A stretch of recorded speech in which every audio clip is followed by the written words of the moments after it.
You found it. It's the real news with your host, David Knight. All right, so we have David Hogg now, drunk on his 15 minutes of fame.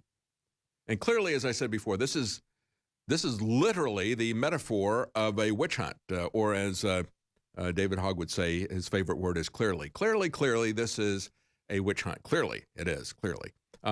He says, let's make a deal. Do not come to Florida for spring break unless gun legislation is passed. These politicians won't listen to us, so maybe they'll listen to the billion-dollar tourism industry in Florida. Because, you know, he's somebody you should listen to because he's got 300,000 Twitter followers.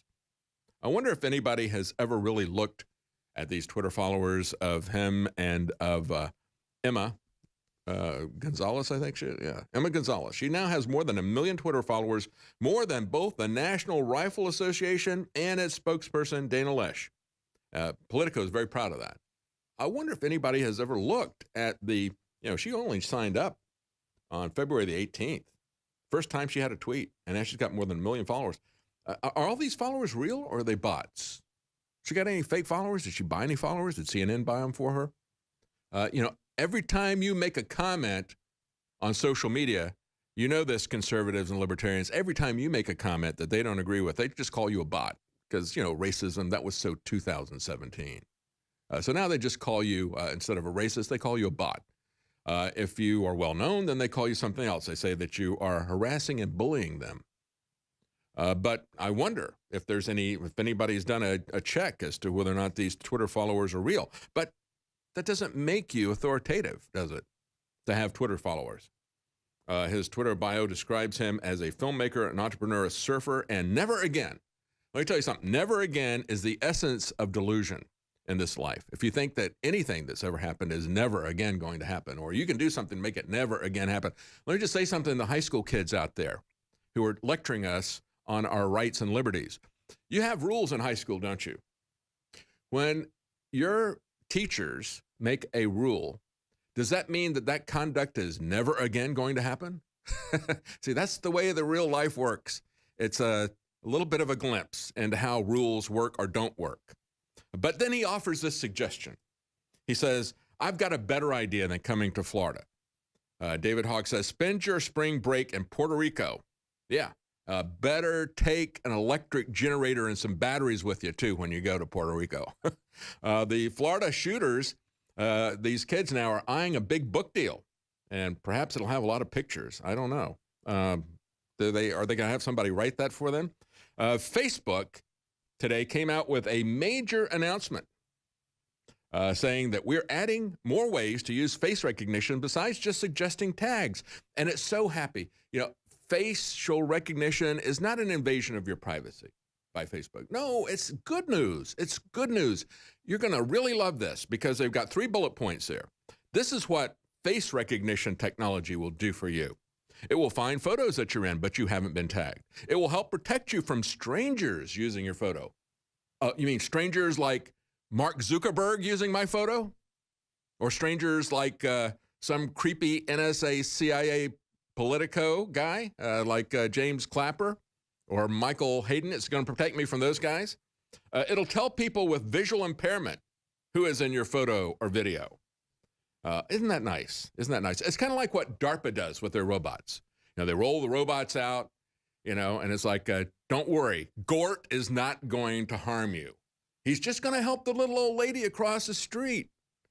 He comes in peace, says DARPA, about all their robots and about all their spying technology, their creepy spy technology. Nothing to fear, and Facebook says that as well. Now, Fast Company points out that, of course, Facebook facial recognition is nothing new to Facebook. They've been doing it for a long time. As a matter of fact, they've been doing it so much so that a federal judge says that they're going to be subject to a class action lawsuit about gathering biometric data, which, of course, they can't get your fingerprint, so it's your face that they're looking at.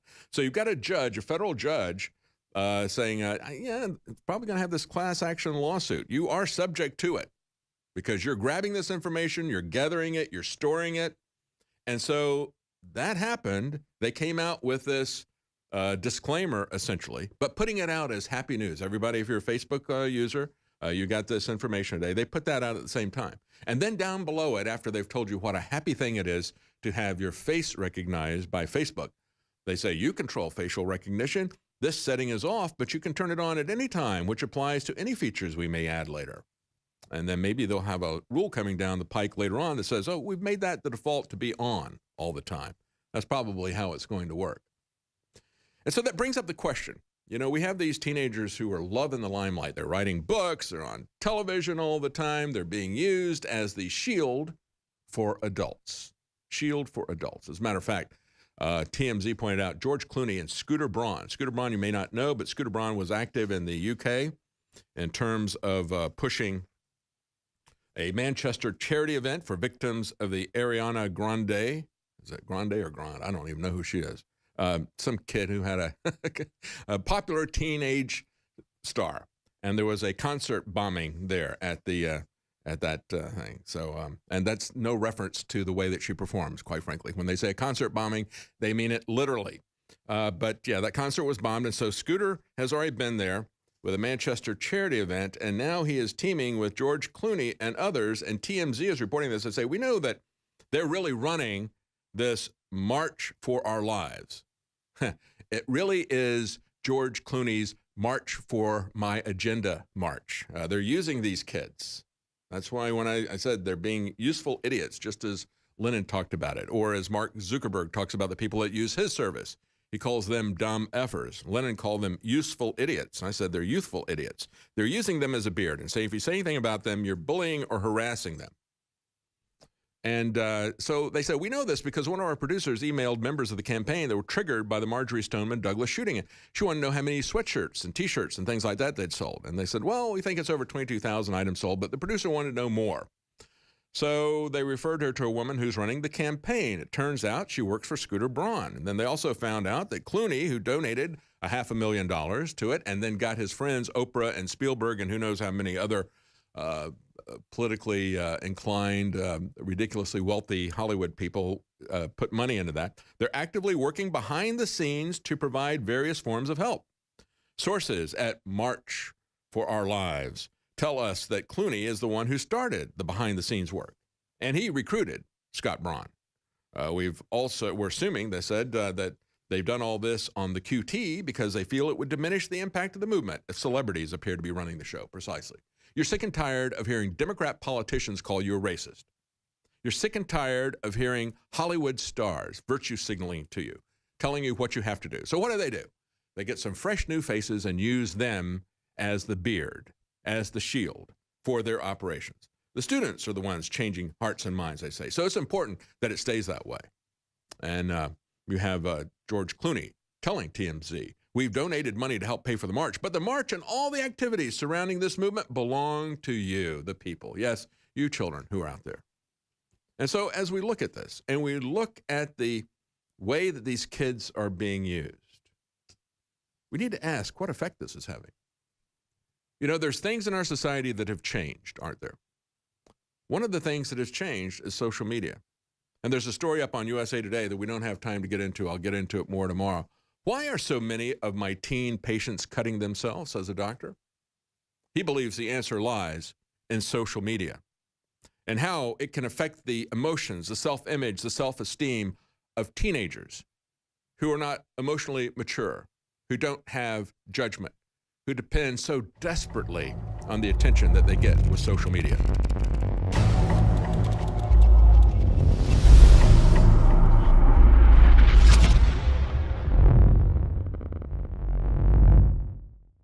Introducing Icarin, a 30-day liver and kidney cleanse exclusively available at InfoWarsLife.com. We have set out with top researchers and developers to bring you the strongest, purest, most potent, documented system for your liver and your kidneys. There are 2 different formula blends in one powerful capsule. It also funds the InfoWar, a total 360 win. Icarin, available now at InfoWarsLife.com.